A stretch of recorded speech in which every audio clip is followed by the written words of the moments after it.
For that, I would like to invite the session chair, Professor P.M. Pandey, to start the proceeding of the session.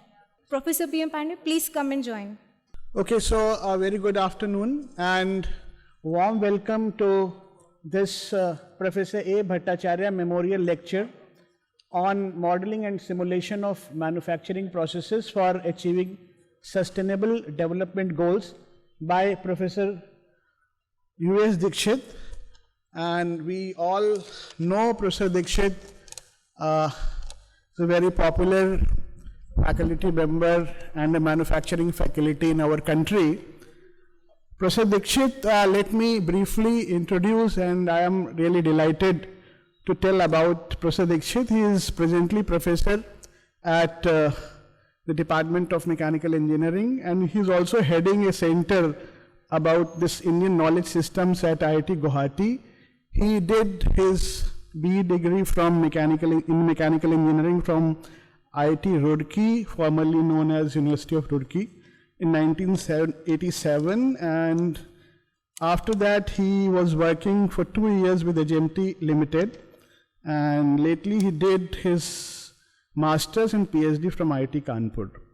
So Professor Dixit has mainly focused on scientific part of the manufacturing, mainly the modeling using finite element methods about the various manufacturing processes, and typically if you see his contribution is for metal forming processes. He also used soft computing and optimization processes to arrive at very practical solutions for manufacturing. He has about 154 journal papers, 150 conference papers, about 50 book chapters, and number of books he has co-edited, about 12 books, and he has also guest edited number of special issues of journals. He has guided around 16 doctoral theses and 56 master students. So he has also been investigator of number of sponsored projects in the area of manufacturing and design, and also I'll say that he was also convener of AIMTDR 2014 conference. He has been the board member of IIT Kanpur for 3 years, that is from 18 to 21. He is reviewer of several journals, and also he has authored number of philosophical books which has a societal impact in Hindi, and I think many of us have received another book which has been written, he has been co-authored in Hindi by Professor Amitabh Ghosh book, which was on astronomy. So let me invite Professor Dixit for the memorial lecture. Thank you. So thank you, Professor Pandey, for introducing me. I am feeling really privileged to deliver this talk in the memory of Professor Amitabh Bhattacharya. We have this tradition of giving a memorial talk on Amitabh Bhattacharya in each AIMTDR conference by some senior researcher in the country, most likely by NAAC member. So most of the senior NAAC members have already given talk, and today is my turn at Varanasi, so I am very happy about that, because it is a type of, so tribute to him. It's not concerned about that what will be my quality of my talk or whether it will be as an expert talk. In fact, this talk is not meant as an expert talk, so I suggest that you don't ask any question after this talk. It's only exposure talk, okay? So it will, so before I begin my talk, I must tell something about Professor Amitabh Bhattacharya, because particularly this is meant for younger participants. So Professor Amitabh Bhattacharya was born in 1931, and unfortunately only at the age of 61 he expired in 1992. We wish that he would have lived much longer, but even in this brief period he has done immense contribution to manufacturing fraternity. So he is a good teacher of machine tools and distinguished researcher. Although he was in my time, I could not get opportunity to have close association with him, but I definitely had very close association with some of his students. He has guided number of his students, Professor Amitabh Ghosh, Professor P.K. Mishra, Professor A.B. Chattopadhyay, A.K. Chattopadhyay, and even Professor B. Bhattacharya is sitting here. He also is in a way his student only. So they have informed me many things about him, and therefore I will be telling something about him. So let me talk about his early life, that he was born on 12th November 1931 in Dhaka, which was in India that time, and now it is Bangladesh. He completed matriculation at the 14 years of age only, usually unusual there in Bengal side, and graduated in mechanical engineering from the National Council of Education Bengal. That time it was called National Council of Education Bengal, but now it is, we know that it is Jadavpur University. So he completed in 1951 and completed master's degree in mechanical engineering from Bengal Engineering College, Shibpur in 1956, which also you know that it is a very historical institute and very good in mechanical engineering, like University of Roorkee. And then soon after he left for the USA and joined the MS program at the University of Illinois.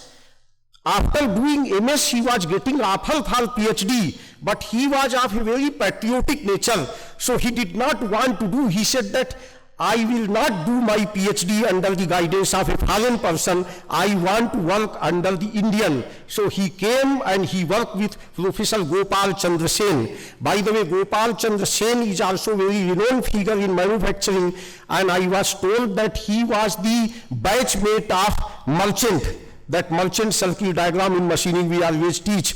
And you know that at the time of superannuation of Professor Gopal Chandra Sen, Merchant came and he told this thing that Gopal Chandra Sen was topper of our batch actually. So that is how that this was. So that legacy is there. Now after that, Professor Bhattacharya, he started his professional career way back in 1952 only as a teacher of mechanical engineering at Bengal Engineering College, Shibpur. And in 1961, he was promoted to the post of professor at the age of 30 only. So, and he joined the mechanical engineering department of Jadavpur University in 1964. And in 1966 to 69, he was invited by Pennsylvania State University as a visiting professor. Then he became the director of IIT Kanpur in 1975 at the age of 44. I think that this is also in itself is a record. At the age of 44, he became director, and he was became the when he became the UGC professor in the year 1980, he founded the production engineering department of Jadavpur University, in which Professor Vijay Bhattacharya and Professor Vishwanath Duloi, our two NAC members, they are in that department. So he started that department from the mechanical engineering department. Many faculties were shifted, and his student Satyaranjan Dev, late Professor S.R. Dev, he told me that when I came to this department, then he said that, Dev, listen, you have been working in my machining in my guidance, but no more machining. It is a new department and I want to start new. So he started working in robotics. So he used to say that I did not have any background in robotics. I have not done my graduation in robotics, but I became a robotics engineer because of his insistence. So he was quite innovative. It's not that he will, had it been today, I don't think that he would have worked in machining area. Probably he would have started working in new areas. Such a dynamic personality. Then he was associated with several professional bodies and as a consultant, and many things he has got. Now, of course, he has got many accolades. I must not read all of them, but you can get more information. He was associated with INE also, he got the Shanti Swarup Bhatnagar Award in 1971. Even getting the Shanti Swarup Bhatnagar Award in manufacturing area itself is very difficult, because Shanti Swarup Bhatnagar Award is mostly for science. They give in engineering, but mostly engineering science, so he could get, and he was this one. Now what I want to emphasize, and it has relevance to my topic, that why I have chosen a topic on modeling of manufacturing process, not just because that today it is a buzzword and we are talking about digital India, digital manufacturing. It's not just because of that, but because Professor Bhattacharya's basically center of gravity used to lie in mathematics. His students told me that he was very good at mathematics. Usually we have perception that manufacturing engineer means he will be good experimentalist, but it was not with him. And the testimony to that is basically his book. His book, Metal Cutting Theory and Practice, which was edited in 1984. If you see, it is relevant now. Even now I follow, and many people follow. It is full of mathematics. And if you see first 2-3 chapters, in fact, he talks about, changing tool angle from one system to other system. Many people may say that what is the need? Because suppose we follow SA standard, follow that, but conversion of tool angle from one, it is in fact a very good exercise, and it increases the test the visualization power of the students. He has done by many ways, and including from coordinate geometry, then vector approach, and many things he has done. Not only that, in the book he mentions about computational techniques, including fuzzy set theory, which was just developed in 1965. So that's why I thought that it will be good tribute if I also talk amongst the manufacturing fraternity the importance of modeling and simulation. And it is also for it helps in the sustainable development goals also, because today we are talking about minimizing the resources, etc. So of course you cannot eliminate the experiments, but you can reduce the experiments. So we will just discuss something, and I will give that some thoughts about that. So first, what is the difference between model and simulation? Model is the representation of the process that provides some information about it. It may not be a complete model, it may be model just for telling the temperature, or it may be model just for telling the forces. And execution of model is called simulation. You make a model, then simulate. Many people nowadays started thinking that simulation means only finite element method or something. It's not like that. Simulation can be based on very simple models. Two types of models are there. One is the direct and other is the inverse. So if we give some parameter, we can predict, but at the same time, if we have some prediction, we don't know the input properties, we don't know the parameters, we can predict by inverse method. That is also equally important, because many times we don't know that what are the input parameters. Now why do we simulate? Naturally, we want to get the forces, we want to get product life of die, we want to get surface finish, we want to get surface integrity, we want to know microstructure, we want to do hardness, so many things are there. So, and also to make digital twins. Nowadays, digital twin is also a buzzword, everybody talks, and very fascinating software are there. But behind that what goes is more important. Making a digital twin is not an easy. You have to understand the system's behavior, and then of course by fitting some sensors you can get the feedback, you can predict that. So naturally, if you want to make a digital twin and you want to become the developer of such type of software, you have to take some interest in modeling. So now we have 17 sustainable development goals of United Nations, and I have highlighted some of them. Like we want no poverty, zero hunger, and particularly sustainable cities, communications, life, peace and justice, strong institutions, decent work and economic growth, industry, innovation and infrastructure, such type of things are there. So modeling can play a very good role in that also. That's what we want to do that. because how can modeling and simulation achieve sustainable development goals? That is the point.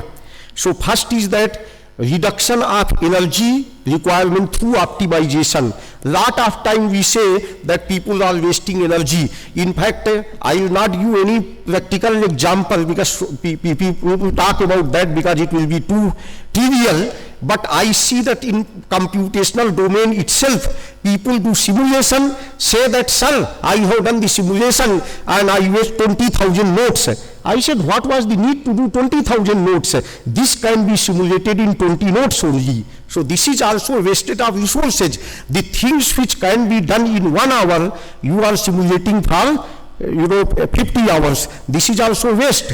So you have to optimize. Then proper tool design is very important. Then prediction of residual stresses in product life cycle analysis, you predict that. Then prevention of defects and achieving desired accuracy. All these things if we make, we can reduce the resources and we can improve the economy.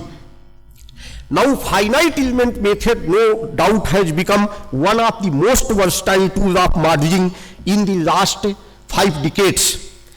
But it is not the each and everything. So I just, in the presence of this August gathering, I just want to give a historical background of different type of methods, and we want to see that some of which may be relevant today, but unfortunately we are neglecting them. So my suggestion, especially to young delegates here, is that don't neglect them. It should not happen that after 50 years again we should say that please go back to old things, like we are doing in the case of sustainable manufacturing. We are telling that go back to old practices, our forefathers used to do better, and we are not doing this thing. Even in food habits also, the type of food like bajra etc. we were not liking, we say wheat is the best, but now they say no, this millets etc. they are much better. So it is like that. So like that in the methods also.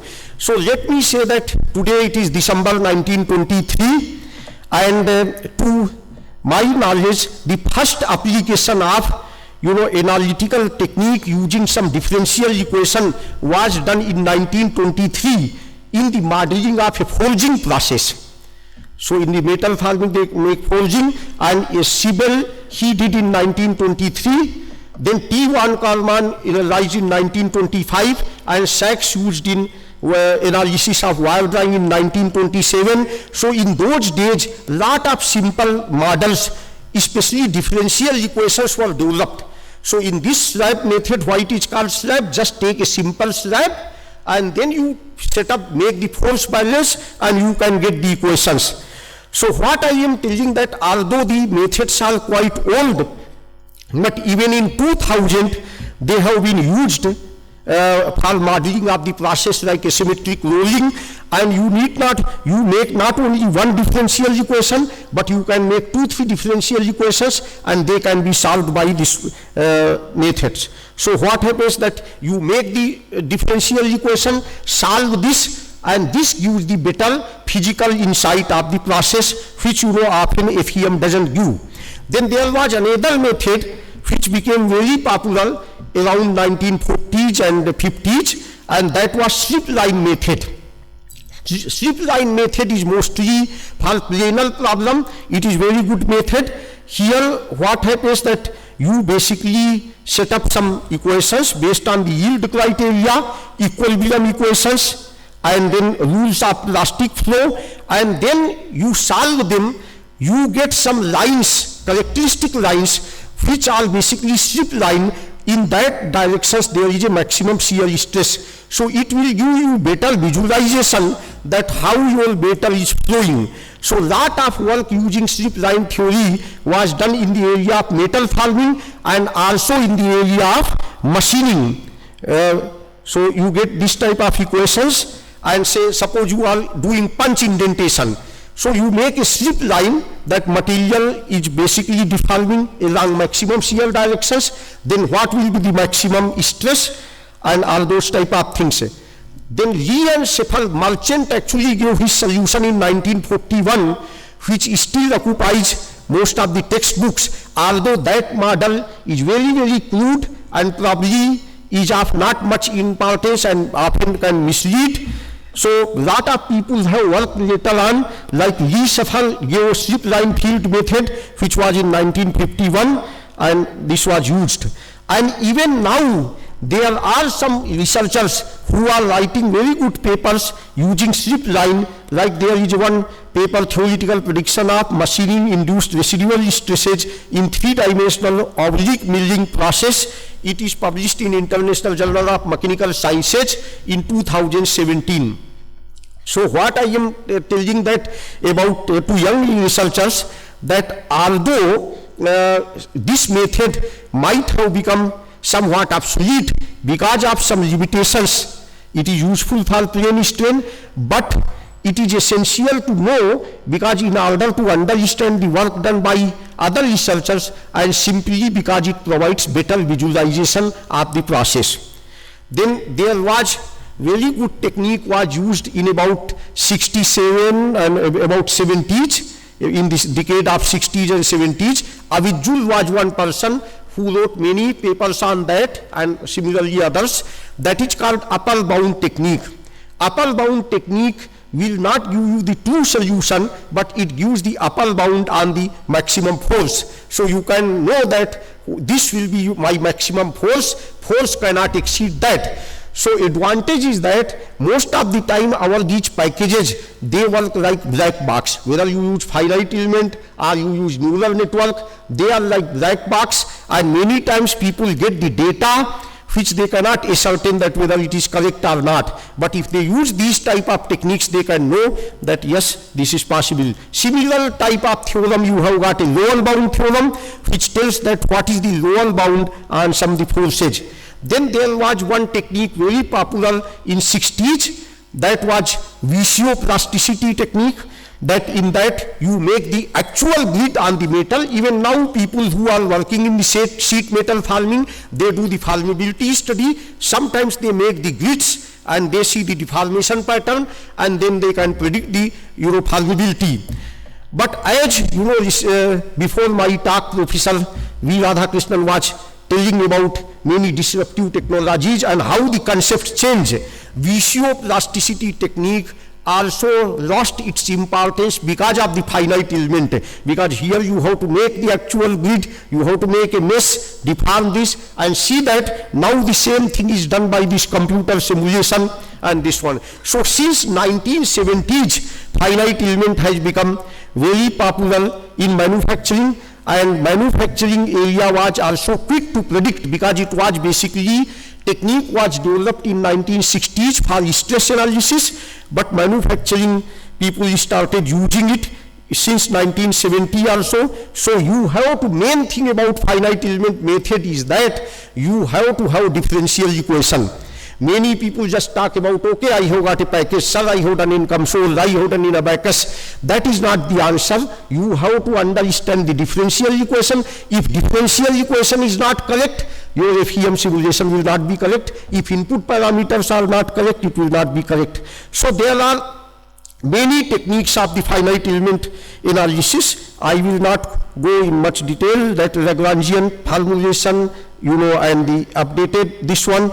But you know that most of the time finite element method may suffer with the problem that it will take more computational time, and many parameters cannot be properly predicted.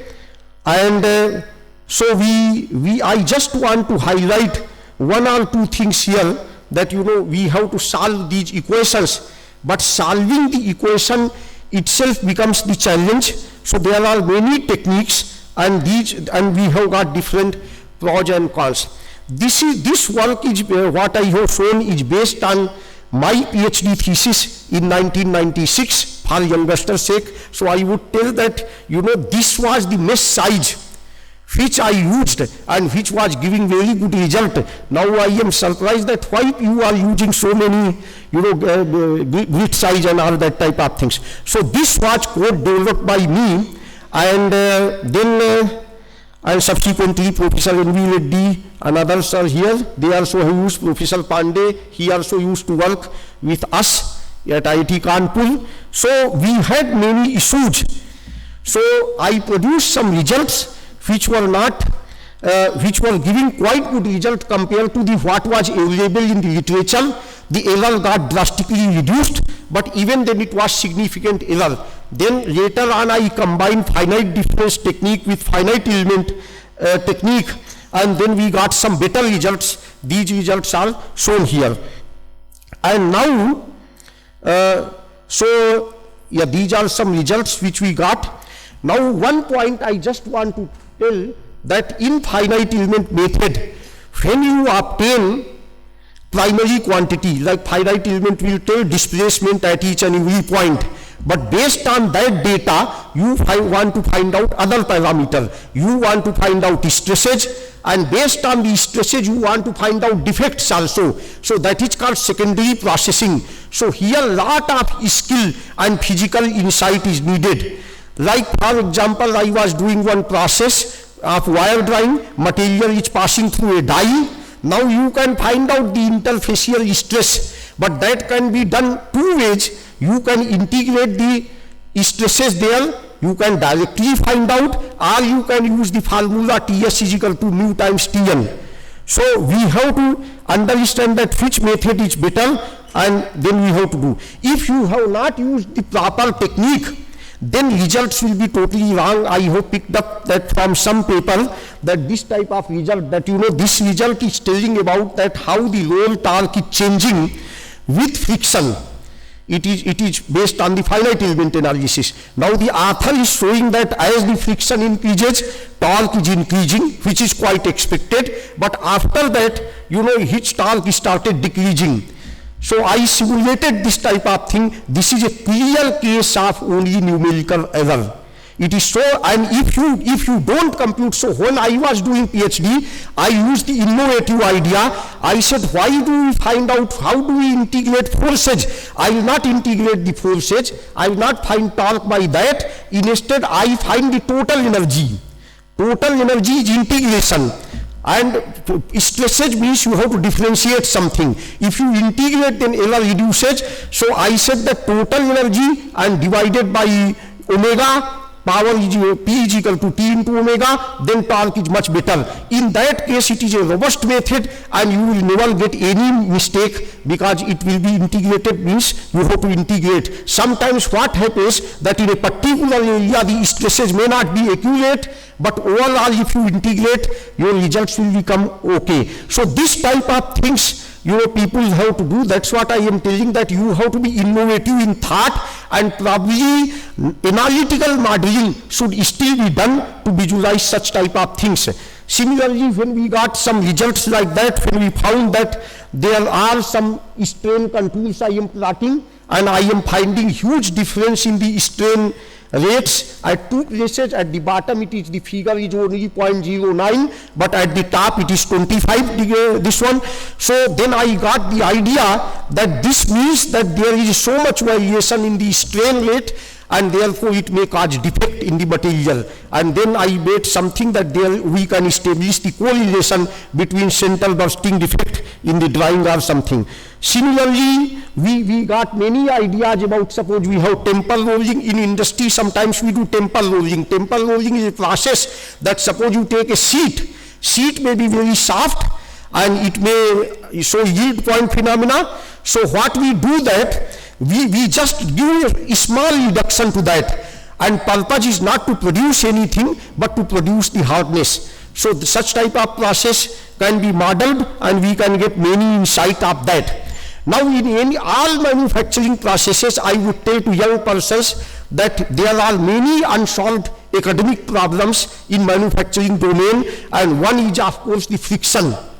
Now friction, either you find out by inverse method, by hit and trial, or you have to model friction in some way. Friction is the issue which has not been challenged in most of the time in books like Merchant method, and this one we give solved problems to students, but they are based on the Coulomb's method, which is not valid. Friction gets saturated, and after certain load it remains constant. And friction depends on many parameters. So this is one area. Even in the cutting tool also, the variation of normal stress and the friction is something like this. So this is, similarly there is issue of anisotropy.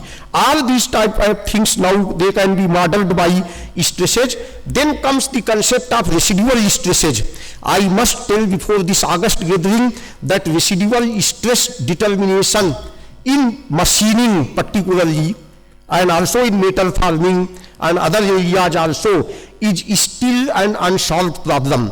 Many package people, if commercial package sellers are there, they will tell, but I have challenged them, I have showed them, they are giving the faulty results. Residual stress has not been properly modeled, and there is still lot of challenge. So I just want to highlight, so I have written it as this is a challenging problem. One, that in any manufacturing process, how to find out residual stresses, and more than that, how to measure the residual stress. This itself is a very challenging problem. Not many people have, sometimes with XRD etc. you can find out only in the surface, and with neutron diffraction technique you can find out some better results, but not many organizations are having such type of technique. Even many other things like split Hopkinson bar test to test something strain rate. I would quote that one researcher, Astho, he said once he had written that in whole world there are maybe about 20 or 30 people who can measure the strain rate in machining properly. That's what the statement made by him. So residual stresses in metal forming, and not only that, in additive manufacturing are very interesting concepts, but they have not been modeled properly. Let me tell to my young researchers one more thing, that I had guided one student in machining, actually, machining area. He wanted to do modeling. But then he showed me the results. He used deform package, he used abacus, many things he used. He came with the results, sir, this is matching, cutting force is come. I said, okay, fine, cutting force is good. Now you show me your thrust force. Thrust force was wrong, totally about 50-60% error. Then I said, okay, adjust your parameter. He corrected that thrust force, again the cutting force is. I said, how come? Then she saw the papers. Papers were published in very good journals, but researchers in a very clever way, they had hidden those results. So none of those papers, because, and probably reviewers, it's not fault of reviewer, because reviewer might have thought that this is not relevant for the study of that. But even for academic interest, if you want to find out that let me see the thrust force, maybe your motivation may be just to find out total energy. So for you the thrust force is not important. You need only the cutting force. But even then, you have to find out. So I would still say that all these packages, they are not giving the good results. Okay, residual stresses in welding, to some extent, some results are proper. Residual stresses in 3D printing, they do occur in 3D printing also, and they have to be modeled, and this area is quite open and measurement of this. Then little bit I touch about thermal modeling also. Actually, one more thing, difficulty is with the manufacturing persons, that if you are in the modeling, I would say not only modeling people, but in general, any manufacturing engineer faces this difficulty that he cannot say, I belong to this area. You have to be open to all ideas, then only you can be one manufacturing expert. Similarly, in modeling also, you have to do heat transfer, you have to study that, so you have to study thermal also. So we have done thermal modeling. Then you have to take interest in material science, and you have to say so many models are there. Then you have to assess many things, what happens about surface roughness. So now what about the flatness of some sheet, modeling of the foil rolling, because here elastic deformation, plastic deformation, all will come. So we have done some type of thing. We wanted to do inverse estimation of parameters. So we made a setup. This rolling mill was made by one of my MTech students as a part of MTech thesis. He made a complete this one. But you know, recently Professor Pandey told that I guided about 56 MTech students, but this is the work done of one. So because he was a very practical person, he was working as a workshop superintendent, so I assigned him this problem. So I am telling that nowadays many MTech theses are also of very low quality, but sometimes we can get good work done. So this was, it looks like a branded machine, but it was made at IIT Guwahati only, and we did some instrumentation and we tried to do some inverse fitting and all those type of things. So inverse method is basically a type of optimization. You combine FEM with optimization, you can do some type of inverse estimation. But you have to be very careful that how many sensors have to be used, whether the problem is unique or not unique. Then I would tell that finite element method also has some limitations. It takes a lot of computational time. There were ideas that they tried to develop meshless method in 2000, this one after 2000. There are some methods, I also have guided some students on that, but actually they could not be successful. So still there is challenge, so many things keep coming. When it was developed, then that time many things were there, that meshless methods will beat finite element, but these methods are not popular. Nowadays people are talking about computational efficiency. So this is simple block diagram. It shows that we can take a combined FEM model and neural network together, and then we can solve the problem of computational efficiency to some extent. I think that Professor Gupta yesterday mentioned something about that also. He is in fact taking a lot of data, and then with the data it can be trained. So your data can be generated by finite element method, and eventually it can be used by some neural network. Then neural network can do predictions within seconds, and then only we can do that.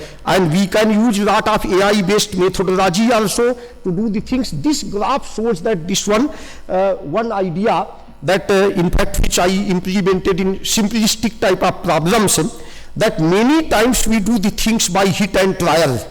Whether it is actual experiments, we do many hit and trials, and whether it is simulation, we simulate 4 or 5 times, and whichever parameter comes gives good result, we accept that. So the here simple idea is that initially I did one job, I took 8 simulations, then after that I required 7 simulations, because in the database I keep storing. So in a way I keep learning. So just like a human being, first time he makes a product, he may have to do 6-7 trials, later on it will stabilize. So that type of thing has to be done. And this one. Now I am coming to, so this is that same idea. Now I am coming to the one important topic. I will touch that nowadays lots of materials have come, new things have come, and till now modeling people and most of us manufacturing fraternity, we have been thinking in terms of only one type of material and taking some one Mises criteria or something. But you have to consider the metallurgy of each material, and that is different. So I think that in the coming days in AIMTDR, we have to enhance the participation of material scientists and metallurgists also, and they have to work hand in hand, because I have noted that metallurgists don't understand what we are talking about, stress and strain. They talk only about microstructures, whereas we don't understand much about austenite, ferrite and benite, but we understand only the stress. So therefore I have said that you have to have thermal model, you have to have mechanical model, and you have to have metallurgical model. And then you have to do similarly multi-scale modeling, because it may not be possible to that model the whole thing by means of a very refined this one. So all these issues are there. We did something, we made some effort in that direction. What I am telling, that these are something like my partial success or just starting, just to show that this is the work of my one PhD student. He did some laser heating. By laser he deformed the material, but then also by mathematical models he predicted that what will be the hardness. That means naturally he saw that austenite was there, then how the heating, cooling rate can affect phase formation. If you cool it very rapidly, it will become martensite. So such type of thing he combined, and he saw that some microstructure and all these things. So these are the governing equation of phase transformation, etc. and then he used, naturally he had to study lot of things. I am not from the metallurgy background, but the student and myself had to struggle. We had to go back to our books on the material science. We studied the time temperature transformation diagram, how do you form that pearlite, bainite and all those things, and finally using some methodology we predicted that grain size of the material, etc. Now at this stage I must make a comment that in some respects modeling is very highly mathematical and it has become somewhat very scientific. You have continuum mechanics, you can use that differential equations, etc. But in the material science domain, still you have to rely on empirical models. So we combined all those type of things and we did that. So we estimated the hardness of the material and we got that. So these are the results. We did some experiments also. Naturally, although I say myself more as a modeling person, but I am not detached from the experiments, because if you just do only the modeling, then you will never be successful. So experiments and models have to go together. So we have been doing that.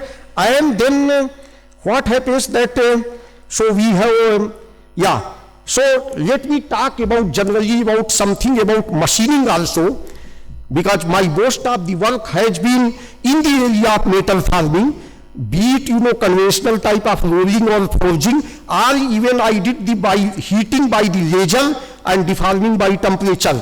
But nevertheless it was only deformation.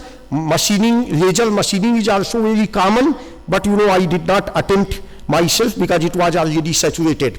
But in the area of machining, many students are doing, and most of them are doing only the experimental work. I suggest them that they should look this chronology and they should start something working, understand that thing. So in 1940s, there was merchants analysis, which I told is very primitive. We are teaching still to students because there is nothing better to teach actually. So they do some numerical problems and do that, but it is not of any use.